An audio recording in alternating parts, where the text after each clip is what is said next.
Dit is so wonderlik om op hierdie Vrydag weer terug te wees op die lig. Halleluja! Jy's ingeskakel by Herbou saam met Rian en ek wil vandag vir jou 'n bousteen gee in jou lewe wat jou lewe sal kom verander. Halleluja! Nou ons almal soek die beskerming van Jahwe. Ons almal soek dit. Ons almal soek sy hand oor ons lewe, sy bloed oor ons lewe van beskerming. Ons almal wil graag beskermd wees, ons huis, ons familie, ons voertuig, ons kinders, ons huwelik, alle aspekte wil baie graag beskermd wees deur Jahwe ons Elohim. Maar daar is nou natuurlik twee belangrike eienskappe wat in ons lewe moet wees vir ons om Jahwe se beskerming te ervaar.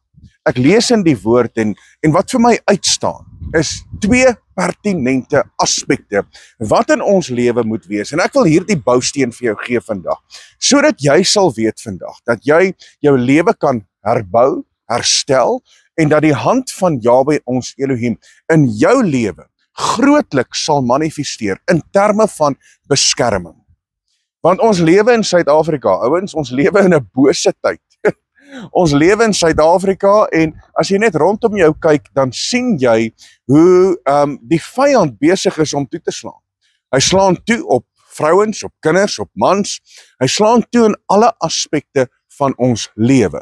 En daarom het ons sy beskerming nodig. Nie net fisies nie, maar geestelik en sowel as in ons sielsarea het ons die beskerming van Jahwe nodig. So, maar wat bring die beskerming van Vader, van Jahwe ons Elohim in ons lewe? Wat bring dit? Daar's nou natuurlik die heel eerste aspek en die belangrikste is die vrees vir Jahwe. As ek en jy nie 'n vrees het vir wie hy is nie, kan ons nie verwag dat hy sy hand sal openbaar oor ons nie. Ek wil vir jou lees. Luister wat sê die woord. Hy sê hier in Psalm 34 vers 8, hy sê die engel van Jahwe. Nou net so ter kant aantekening. Wie is die engel van Jahwe? Waarvan die woord hier praat? Onthou, hierdie is in hoofletters. Die engel van Jahwe. Wie is dit? Dis eintlik Jahwe self. Dis eintlik die manifestasie van Yeshua wat hier op aarde kom manifesteer in krag, in beskerming en in heerlikheid. Dis wie die engel van Jahwe is. Nou gaan hy verder, hy sê, die engel van Jahwe trek 'n laar rondom die wat hom vrees en red hulle uit.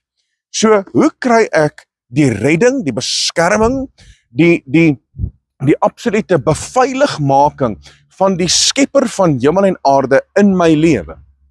Die heel eerste aspek is, ek moet hom vrees. Daar moet 'n vrees wees in my lewe vir die skepper van hemel en aarde. Want dit herstel jou lewe, nie net in beskerming nie, dit herstel jou lewe in baie aspekte. Want as jy Jahwe gaan vrees, en jy vrees hom werklik waar, soos wat hy gevrees moet word, gaan jy anders te funksioneer, jy gaan anders te praat, jy gaan mense anders te hanteer, jy gaan situasies anders te hanteer, jy gaan 'n ander denkwyse hê, die oomblik wanneer jou lewe gefokus is op die vrees vir Jahwe. En wat is die tweede aspek?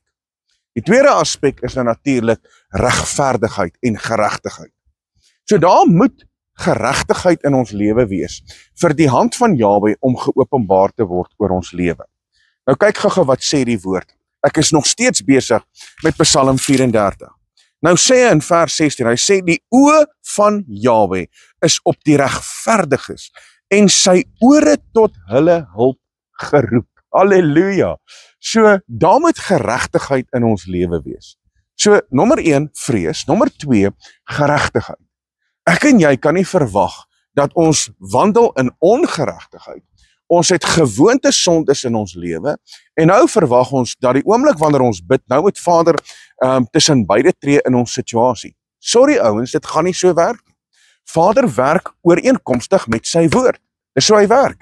Hy werk altyd binne die raamwerk van sy woord. Hy gaan nooit buite die raamwerk van sy woord werk. So as ek en jy in ongeregtigheid wandel, sorry, dan gaan daar dinge na ons kant toe kom. Dit gaan gebeur. Ons kan nie verwag dat Vader ons net moet seën en seën en seën, maar ons laat ongeregtigheid toe in ons lewe. So wat moet ek doen? Ek moet in geregtigheid wandel. Die woord gaan verder. Hy sê, menigvuldig is die teëspoede van die regverdige. Van wie? Die regverdige. So met ander woorde, daar is dinge wat ons kan toekom. Daar is teëspoed, daar is omstandighede, daar is situasies wat die regverdige se lewe sal kom vul. Maar, hier is belangrik. Hy gaan verder, hy sê, maar uit die almal sal Jahwe hom red. Halleluja, is dit nie amazing nie? Dit beteken dat selfs wanneer ons regverdig is, gaan ons omstandighede kry. Nou, hoekom kry ons omstandighede? Hoekom kry ons situasies? Hoekom kry ons hierdie dinge in ons lewe? Dit is om jou te beproef, dit is om jou geloof te beproef. Dit is om jou werk op die proef te stel, tot die lig te bring. Om te kyk of jou geloof op die regte pad is. Om te kyk of jou lewe in lyn is met Vader se woord. Want ons kry toetse, ons kry omstandighede, ons kry situasies. En onthou een ding, dat alhoewel jy in geregtigheid wandel, dat daar is nog veranderings wat moet plaasvind in jou lewe. En daai veranderings kom baie keer deur die storms, deur die teëspoede, deur die situasies wat ons in ons lewe ervaar. Maar, hier kom die belangrike ding. Net soos wat ek vir jou gelees het, dat ons het 'n hulp geroep. Dat die regverdige het 'n hulp geroep. Dat die regverdige se gebede gaan op. En Vader luister na die regverdige se gebede. En nou gaan die woord verder en hy sê hierso, menigvuldig is die teëspoede van die regverdige. Is jy regverdig? Daar moet regverdigheid in jou lewe wees. Daar moet geregtigheid in jou lewe wees. As daar geregtigheid in jou lewe is, dan gaan jy storms en omstandighede ervaar. Maar uit al daai aspekte, wanneer jy hom vrees, wanneer jy in sy teenwoordigheid bly, wanneer jy hom dien in gees en in waarheid, jy het 'n liefde teenoor hom, wat gaan gebeur? Hy red jou uit elke situasie en elke omstandigheid. Halleluja! Dis die God wat ons dien. So ek en jy kan hom vertrou. Ek en jy kan ons geloof en ons vertroue op hom plaas, want hy is die bonatuurlike God wat altyd vir ons sal deurkom. Dis die God wat ek en jy dien.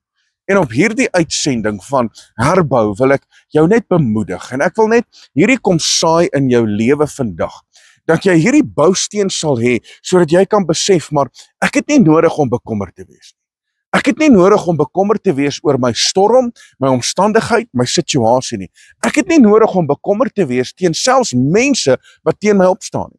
Ek het nie nodig om bekommerd te wees as ek die aand my kop op die kussing lê nie. Want die woord sê dat Jahwe self sal 'n kring om my sit, 'n beskermingskring om my sit.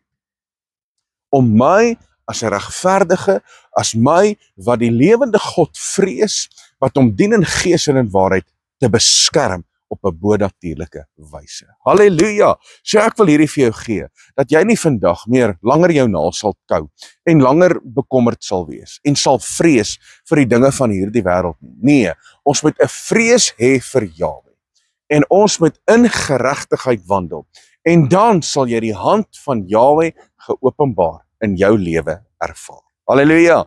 Mense, baie dankie dat jy ingeskakel is op hierdie Vrydag. Mag jy geseënd wees.